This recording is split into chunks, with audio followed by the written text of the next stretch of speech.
Hello, I'm here to tell you about a new service we have for all women. The service is based in Ealing for women with female circumcision. waxaanu doonaynaa inaan inii sheegno adeeg cusub oo ka jira galbeedka London xaafadda Ealing oo loo fidinayo dumarka la xalaaleeyay gudniinka. The service is free from the NHS and we can arrange for the reversal procedure to be carried out within 2 weeks.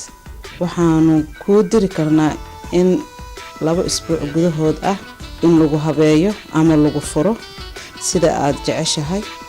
All information is confidential and we can give any other help and advice. Please telephone us on 0208 383 8761. haddii aad wax caawinaad ah u baahan tahay waxaan jeclaan lahayn inaad nagala soo xiriirtid telefoonka eber 28 38 383 7 ama or 07730 970 738.